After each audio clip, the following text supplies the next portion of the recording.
Good morning, everyone. My name is Chris Shemchik. I'm a project manager at Isles. Thank you so much for taking time out of your beautiful Saturday to join us for touring Trenton. We're excited to bring this tour to you today, and we appreciate the support of the New Jersey Council for the Humanities and the Department of Community Affairs to make it happen. We would also like to thank the Trenton Public Library, specifically the Trentoniana, in providing access to necessary archives and research. Before we begin, I wanted to say a few words about what this project is. As many of you know, Trenton is chock full of history. The old barracks, the Battle Monument, the Battle of Trenton, and the invention of pork roll all contribute to this city's identity. While one of those don't go with the others, they are certainly important reminders of well-known moments of our state capital's history. Touring Trenton, though, does not focus on the city's most well-known history. Instead, it's intended to put a spotlight on the areas of Trenton that deserve recognition as culturally important and also contribute to Trenton's identity. Today, we're in the Belvidere area. We believe that the history, stories, and perspectives that you'll learn about contribute to the Belvidere area's sense of place. Both Carver Center and Nixon School, two culturally important assets in the neighborhood, are discussed in this tour and are shells of what they once were. Buildings that the average passerby may not think twice about. In recent years, they have both suffered from water damage and decay. The City of Trenton, Isles, and other stakeholders are currently working to stabilize the structures so they can be reused for public good in the near future. At Isles, our mission is to foster self-reliant and healthy, sustainable communities. But we also believe in changing the perception of space and the importance of valuing place when improving neighborhoods. One of the ways we do this is by reactivating vacant lots, cleaning up areas of overgrown weeds and dumping, and bringing community together. You'll see examples of that in the tour. Space and place are not synonymous. While space looks at the physical attributes of a building at face value, place takes a deeper dive and considers what makes that building worth caring about and why. That unassuming corner store you see may have been someone else's favorite local hangout as a kid. That overgrown vacant lot may have been someone else's playground years ago. How do we view vacancy when we walk by it? Are we pessimistic, defeatist that nothing will change, or do we believe the area had value in the past and still holds value today? We hope the sites discussed in this tour lead to a greater appreciation for the Belvidere area. The tour will cover 7 locations throughout the Belvidere area, some active and some vacant, and will be led by Lisa Michelle Taureau. She's born and raised in Trenton, a researcher of Trenton's history for over 20 years, and she's an advocate for the Nixon-Higby School and surrounding area. Welcome to the Belvidere area, and thanks again for joining us. We're currently on the Belvidere walkway facing Fowler Street. We're going to make a right here, and a couple feet away is the Carver Center. A meeting place for many things, basketball games to NAACP meetings to just what was going on within the community, and it was built in 1929. But the earlier functions of the Carver Center, before it was known as the Carver, it was known as the Sunlight Elks Lodge, which was a Black fraternity that met in various locations earlier on until the building became available to them. And then an auditorium was later built onto the rear of the building. In early 1927, they began constructions on another part of the building just to enlarge the building and enhance it for better community use.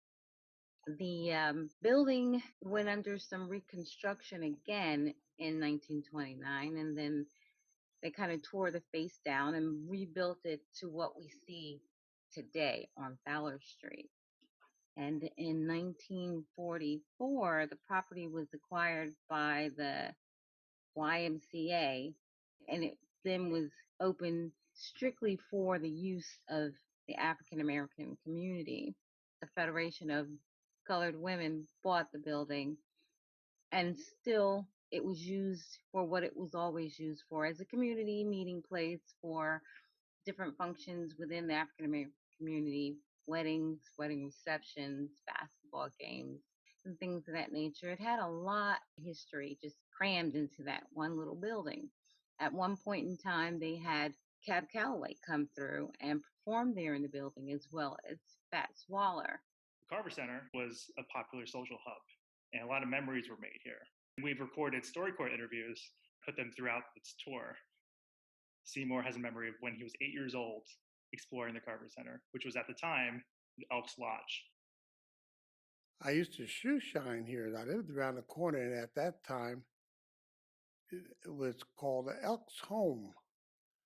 And then during World War II, it became a USO Center, where the military from Fort Dix and the surrounding bases would come and have dances on Saturday evenings. And I used to come and shoe shine here and go up on the fire escapes and peep through the window and watch them dance. And during that time, it would be a rarity you see a black officer. Boy, that was almost a treat. And then you get to shine the shoes when they come in. Oh man, it was something doing that time for younger kids. That's nice. And then later on, after the war, the Carver Center started, and then we started coming here playing basketball and different games. And we had an orchestra, and Mr. Willie Williams was our conductor of the orchestra. He was teaching us music, how to play different instruments, and we could take the instruments home. Boy, that was something else. We ran everybody out the house though, but what are you gonna do? That was fun to us. And basketball, some of the basketball players, they became big stars at Trenton High, and helped put Trenton High on the map as far as basketball and sports. Practicing here? Yes. Oh, wow. And a lot of them learned to play here, learn the game.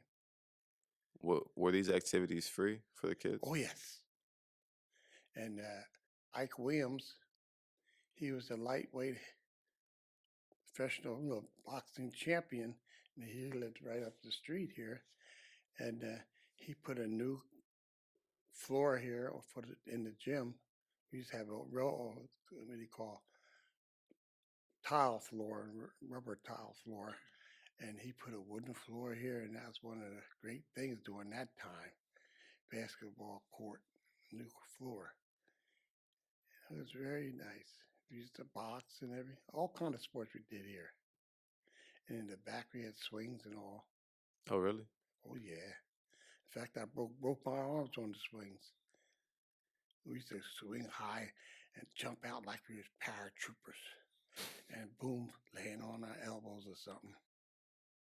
One of the memories that a senior had was participating in the drill team and how important it was for his life to be able to do something like that, especially as a young man in this area. So I'm going to play that for you right now. What exactly is the Cavalier drill team? You've seen the drill teams now with, the girls who are doing this. The difference in the Cavaliers was they did more of a military kind of drill, more like you see in the service. Were they were all men? All men. Okay. And in fact, Cavaliers became one of the most famous and most successful drill teams in the country. They were so good that they were invited all over the country to drill. Actually, they started out at the Boy Scout troop. Okay. At Shallow Baptist Church, where Bob was a trustee. From there, he made it into the Cavalier drill team. He more or less built it into a corporation. He really organized it, and he turned a lot of kids around. I mean, probably one of the most effective organization in turning kids around. I mean, he trained them in military style, and as you'll probably see this week, that the spirit of the old group is still there. I mean, they never let it go. One of the problems was that in today's world, it's pretty difficult to get boys involved in any activity outside of basketball. Yes. And so the Cavaliers, when things start changing, and of course they had a lot of drill team, but they were mostly female. Now you find a situation where the boys and drill teams now are more or less the drummers. Yeah. But they don't drill anymore. I never knew the reason why it got to that point, but they don't drill. They just do the drumming while the girls do the drilling. But you'll see today that these guys who are coming, how devoted to the Cavaliers and that concept that they've carried it on. And they have a few boys, and some of the old guys will get back to it, but the Cavaliers doesn't exist anywhere near like it used to. Yes. I should mention that the photo you see is during the senior reunion back in 2014. The Cavaliers came back and performed for everyone. I was there. It was great to watch. Growing up as a young person in Trenton, the Cavaliers would put on a show in the city. They would come down Stuyvesant Avenue. They would start at the beginning and work their way all the way down to Cadwallader Park. And it was really something to see, with the guys with the steps, and they were so precise with it, and young men playing drums, really see drums, bongos, and it was just amazing to see. It's sad that perhaps that particular style is possibly lost, but it was an amazing thing to see. Next, we have the advocacy at the Carver Center, known as a social hub where sports, games, music all happened there. But it was also an area where people got around issues. Here we're looking at the dispersion of an NAAC meeting that was being held there at the Carver Center back in the 1950s, and they were civil rights workers, actually.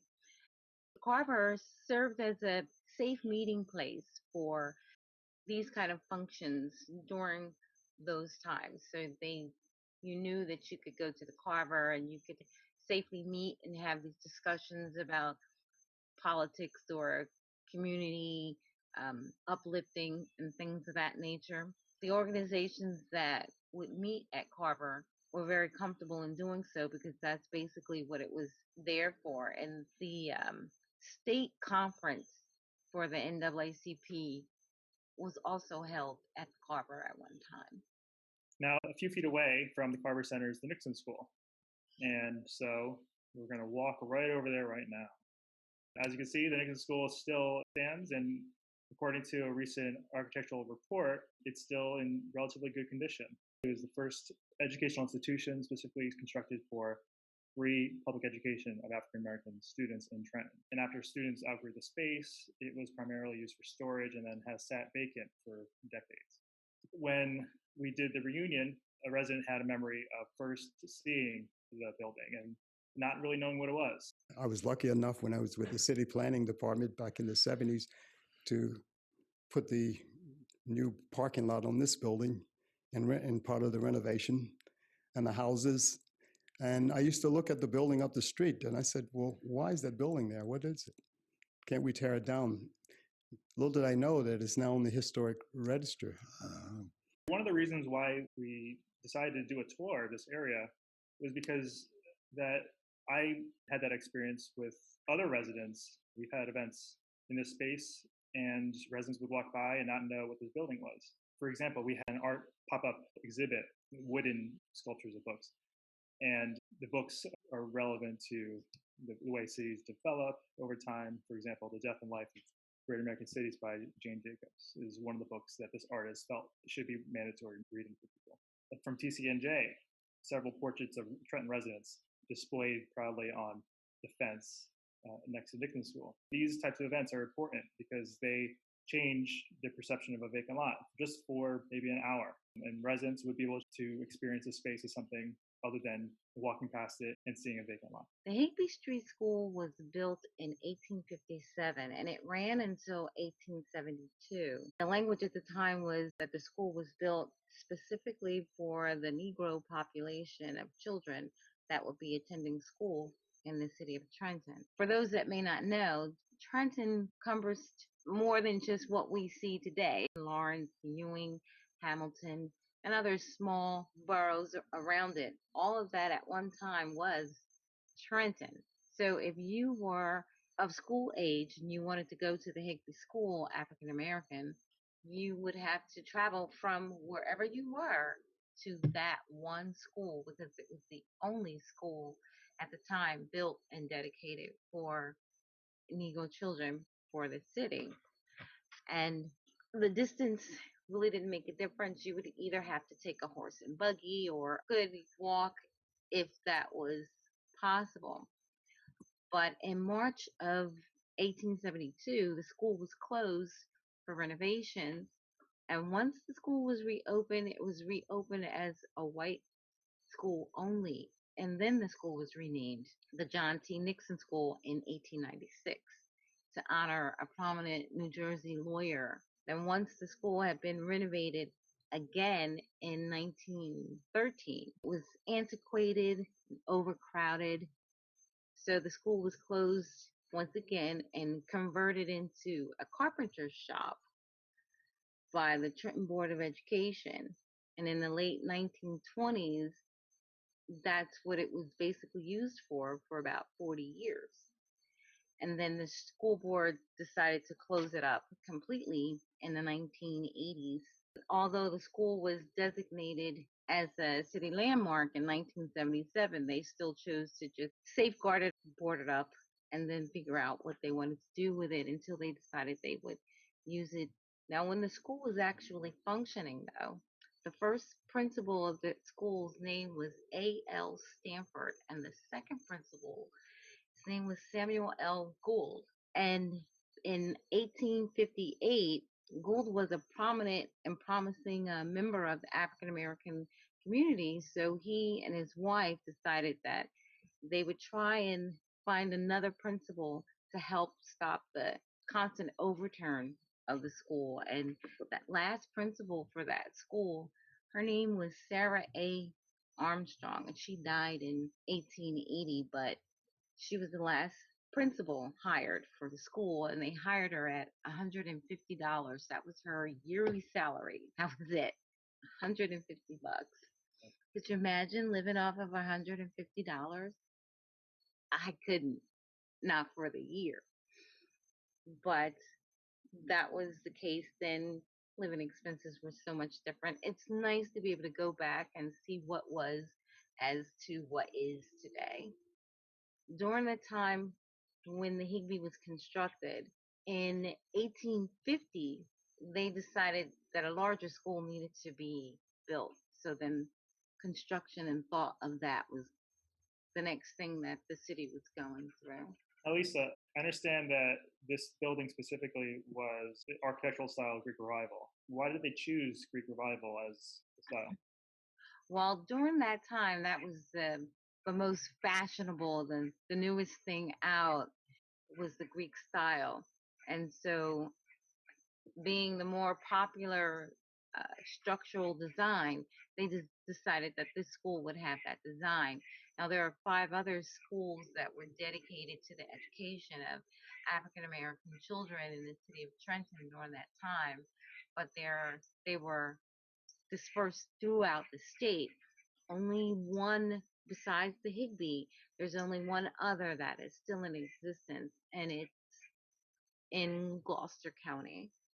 But it's been turned into a full museum. It's set up to what it would have looked like then, so people could walk through and just get a good perception of what the schoolhouses looked like during that time period. And finally, we have a few additional photos. This is from 1994 of what the building used to look like. As you can see, it hasn't changed a whole lot in the 26 years. No. It has this extension in the back. We're not really sure what that is, but it doesn't exist there anymore. Any ideas, Lisa? No Well, idea. given that it was converted into a carpenter's shop, it's possible that they just kind of needed some extra little space for something. Yeah. But at this time, I guess it would have been probably, it may have fallen off, from years of neglect. And finally, we have a picture of what it looks like today inside when the architects did a study on what the space was like. It looks like it's in rough shape. The chalkboard's still there, but it does need some fixing up, obviously. No one's been in it, really using it for decades. So it's a building that really needs to be recognized for its importance and and we want to figure out the most appropriate use. And I would say one reason why the building probably is still pretty much sound is because it was being used for 40 years or so as a carpenter's shop by the Board of Education, and I'm sure they were doing upkeep on the building during that time. It didn't go into full ill repair until after it had been boarded up in the 80s and then left to sit until the city decided what they could or would do with it. Now, next, we're going to walk down Fowler again, past Carver Center, and we're going to go about a block over to the Candlelight Lounge. And when you walk past Passaic Street, you walk down here, and you'll see a car mechanic shop. You'll see a barber shop. And then down here, you'll see a building that you may not know much about. It's very unassuming. It doesn't look like a jazz club on the outside. On the inside, it's a different story. It's one of the only real live jazz spots in Trenton where you can hear various jazz from John Coltrane, Miles Davis.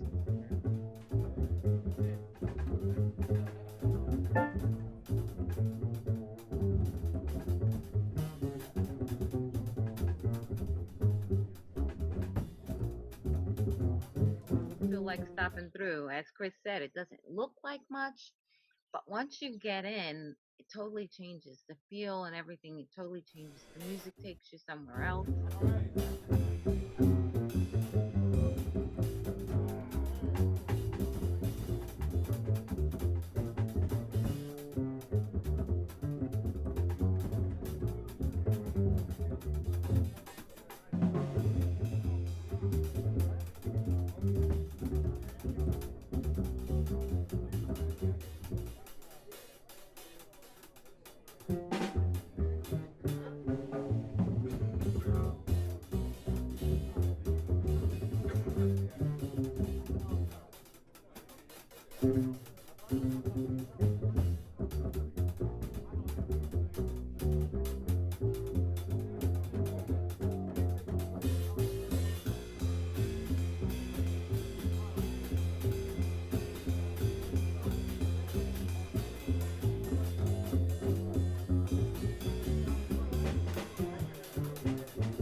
Performing would also let some of the college students or locals come in and join their jazz set. If they, let them know they were out there in the audience, they would invite them up and, play a tune with them. You've had vocalists come through and sing and things of that nature. It's really a nice place to just kind of relax and listen to some very, very good music.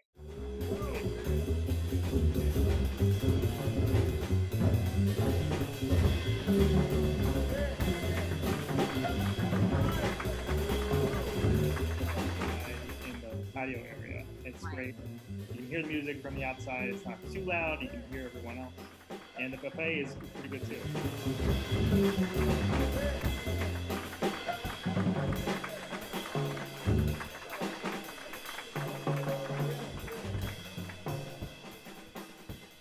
Eating, take your drink out there, smoke a cigar if that's what you do. It's just a really nice, comfortable atmosphere.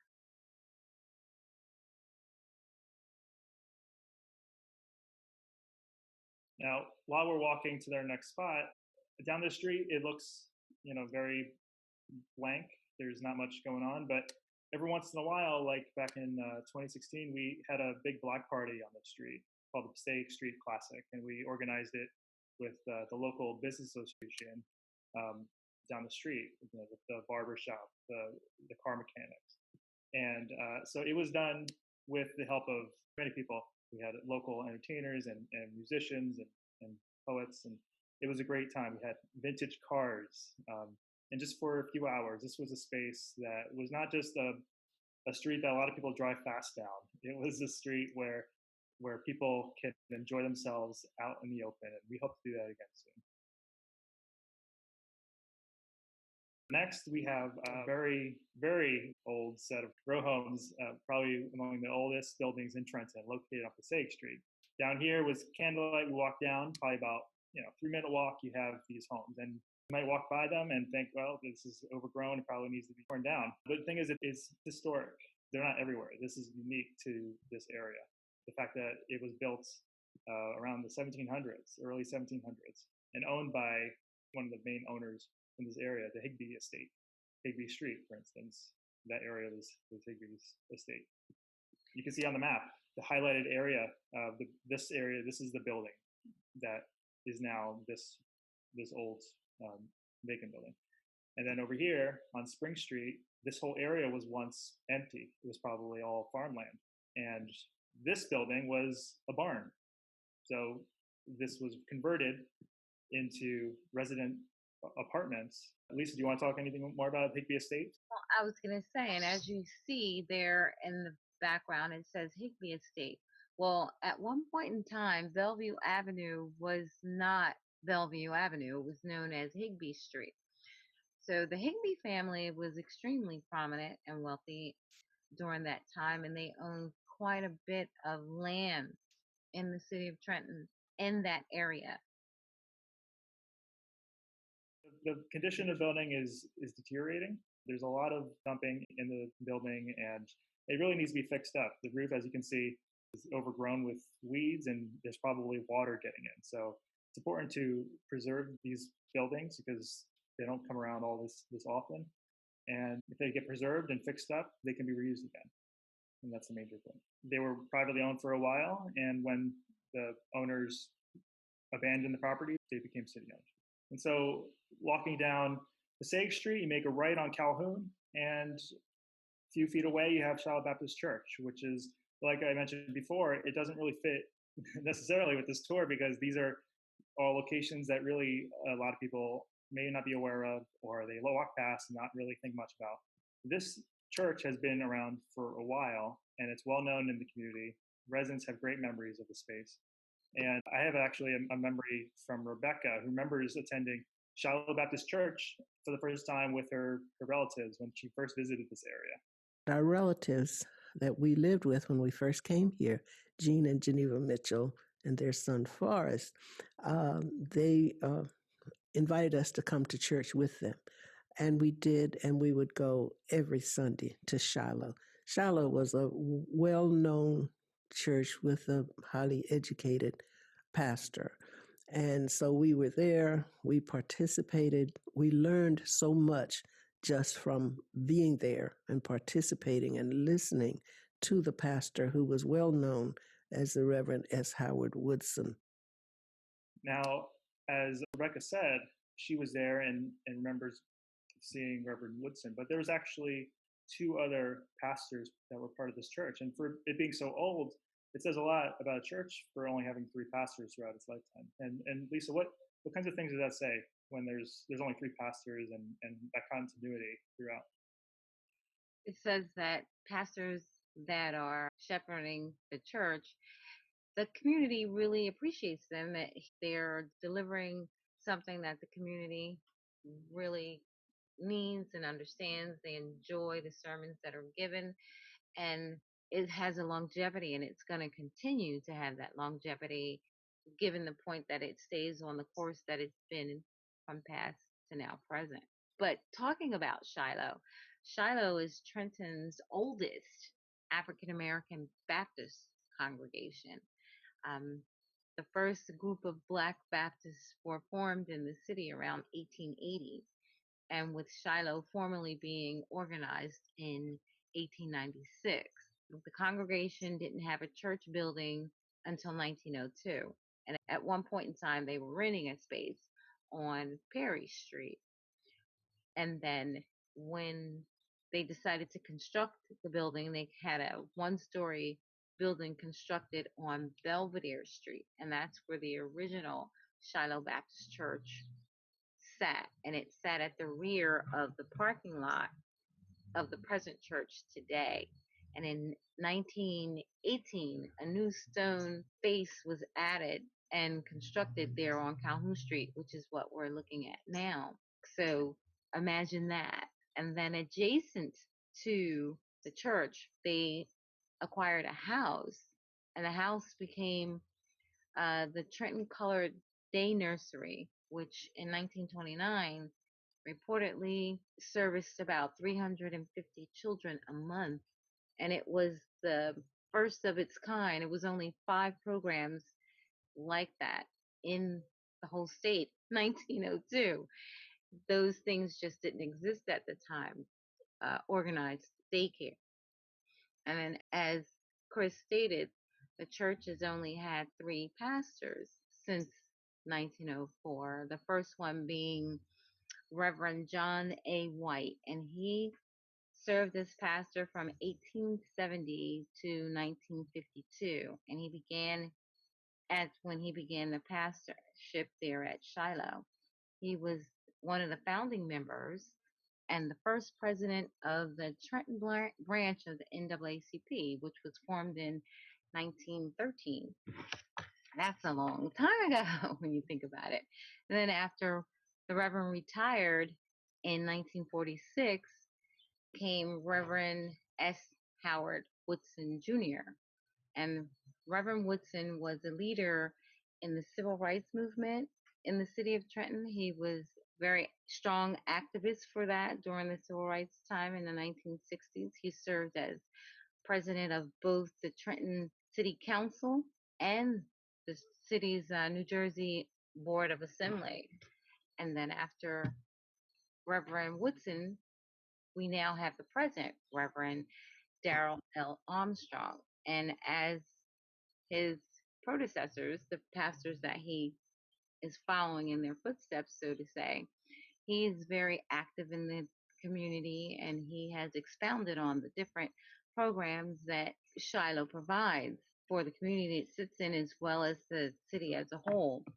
There's Shiloh CDC, which he puts, I would say, all the energy he basically has in. It has medical programs for people to receive medical care that perhaps they can't afford or they can't get to. There are summer programs for school-age children, activities, both cultural and educational, for them to be involved in, as well as other community programs that the church will get involved in, like the Litter March. DEP helps sponsor that, with the city, and Shiloh has joined the ranks of helping to march through the city, as they say, and help pick up and clean up. There is a museum located in the basement of Shiloh Baptist Church. It has different artifacts and written work about the church itself. So it chronicles the history of the church and both the larger area in the community of Trenton. One of the biggest parts of that museum is Lincoln Collection, which would be New Lincoln School and Lincoln Arms, which sit on Brunswick, on the corner of Brunswick and Montgomery.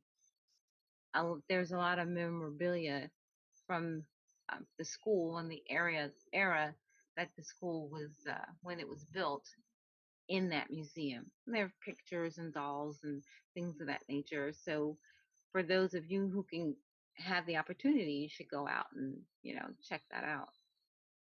We're going to walk down Calhoun, Reverend Woodson Jr Way for just a second, make a right down Bellevue again.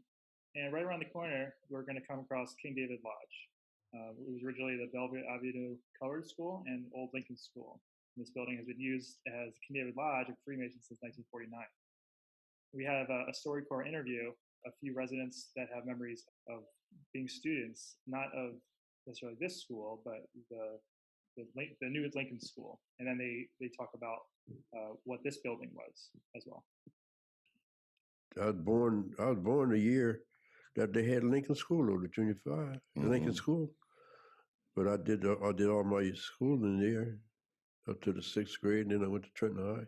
Well, the old Lincoln School is right up the street on Bellevue Ave. No, that's Lincoln Annex. Lincoln Annex, okay. They call it Lincoln Annex. Right, okay. You only went to the 4th grade there. Yeah. Then they came over to right, that's King David Lodge now. Yeah.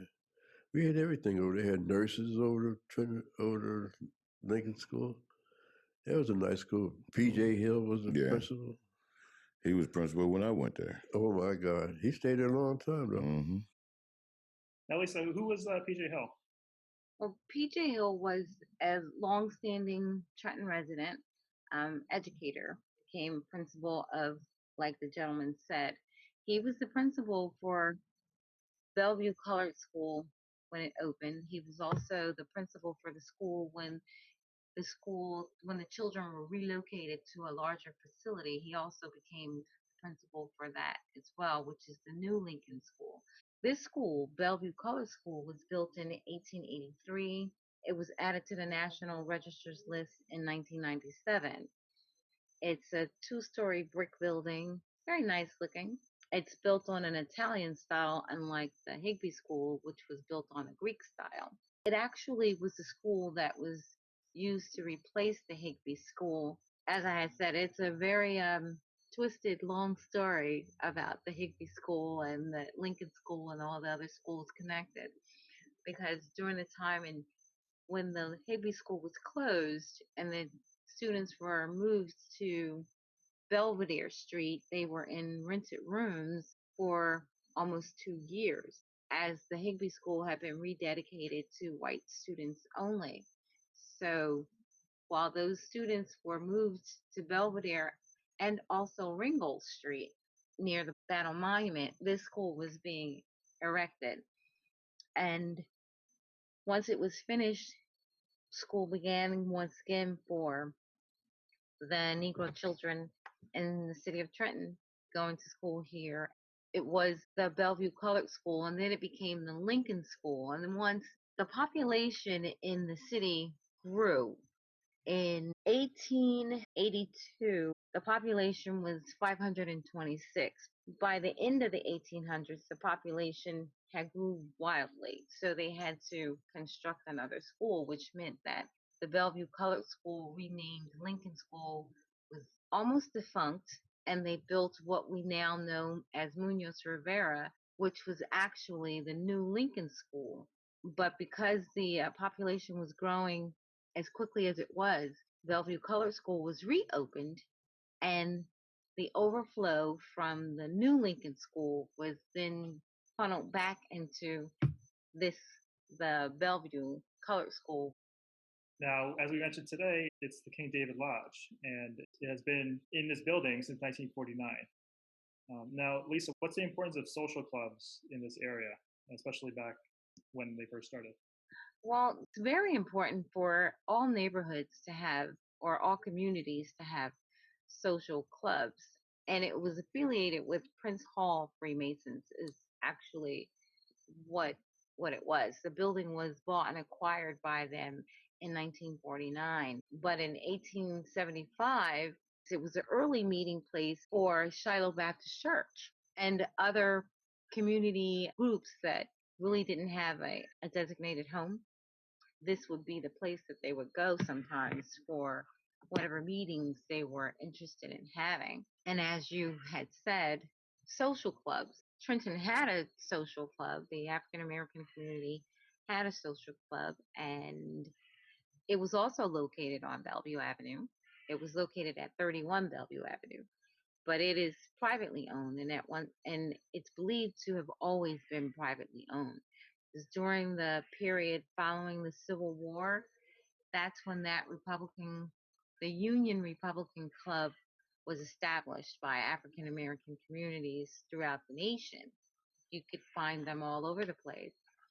And in Trenton, there was at least 3 of such clubs that existed during that time period. And the Union Club was established around 1870. In addition to engaging in political issues and discussing the advocacy for the community's interests, the club also participated in parades, picnics, rallies, and it's unclear how long the Union Republican Club was active in the community, but it's there still and it's owned privately. It's a private home. So there isn't much information left on it except the fact of what it actually was there for and the fact that it was private then and it's private now.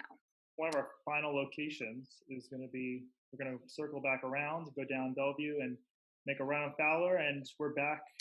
This is the Carver Center over there, and we're back on Belvidere Greenway. I wanted to just bring attention really quickly to these row homes that have been vacant for a while. And they're vacant and still there because they're privately owned. And because of that, they're not easy just to demolish. The city needs to gain ownership of them before they can demolish them. So it's an ongoing effort. It's a challenge to acquire all of them in order to demolish them because they're in rough condition. They probably can't be rehabbed. But we wanted to just bring attention that this area, these buildings are still there and in rough shape. But the hope is that they are acquired by the city in the near future and demolished and then rebuilt for public use. We also have a StoryCorps interview of residents describing what this area was like back when they lived when they were younger. The neighborhood has changed. Oh, yeah. Well, a lot of the houses, people abandoned them and they were boarded up. Some have been torn down. Across the street from here were houses. They're all torn down now. Right. And on the side here was also the property belonged to this building. And then they took some of that, I think, and built some houses over there. Oh, yeah, new houses, Mm-hmm. right. Now, the new houses they refer to are the ones where we started from, the Greenway Walkway. The new housing was built in 2001. And just to briefly talk about what this Greenway originally was, it was part of the Belvidere and Delaware Railroad, which was constructed along DNR Canal, Delaware and Raritan Canal, in 1851 to transport goods and ultimately ended operation in mid-20th century. And it was abandoned in 1978 and has been used as a greenway since. So a lot of people may see this as just a big open green space, but it had tremendous importance to the growth of Trenton back in the early 20th century. It was a way of transporting goods, and that railroad, while the rails themselves are mostly taken out in this area, farther up, the rails are still there. They haven't taken them out. We have a memory of StoryCorps residents describing the trains that would go through. And the train used to go right through here. The train used to go right down the middle here. Yeah, and up to the health center. I don't know where it went. Yeah, the health center. That up used to be Warren the Street, train across to Warren Street. At Warren Street, right? Mm-hmm. Yeah, what she talking about, the train station up there on Warren Street, used to be the train station where the train ran from there and it went to West Trenton, I think. West Trenton. Yeah, it came right through Fowler Street, across it, all the way down the Prospect Street. And the health center that she mentioned is the Henry J. Alston Health Center, who Dr. Alston also lived on Bellevue Avenue. The community still uses that little greenway. I've seen people lay out on little blankets and relax, talk. Yeah. So it still serves a purpose. It may not be as busy as it once was, but that the small community that it sits in on Belvidere, they still utilize it to a degree. We mentioned the Greenway and how we can walk. I've taken this route a few times where you go down the Greenway and it connects to the canal. Canal comes back up in West Trenton. But it's a great location just to get away from it all. It's, Trenton, it's noisy, there's cars, it can be loud sometimes, but when you take the Greenway and the path through, it kind of brings you to another area altogether. It just steps from the Belvidere Row, actually, and it's a beautiful trail that's sometimes overlooked. It runs through West Trenton from Battle Monument to the Edgewood Playground and goes all the way up to Lambertville. And for those of you that are familiar with Trenton, if you're a Trenton resident long time, you could think of the bike path off of 29. Or when I was a kid, how we called it the Shaky Bridge, where it has almost the same look. So if you could imagine being up there on the bike path off of 29, walking and enjoying the scenic scenery that's provided, you can also kind of get the same type of feel here with the Greenway, given over the years, after a while, when the brush and everything has been cleaned up and they've done a little bit more with it, but it's a very pleasant and natural place to just go and relax. You can walk through with your children and perhaps spot wildlife that you normally wouldn't see, and you can point it out to them and things of that nature. You could just take a quiet walk to reflect on your day. But it is a very nice, very beautiful area to go into and experience if you ever get the opportunity. And I should just quickly mention that along the trail is an ISLES-supported community garden called Bellevue Cottage.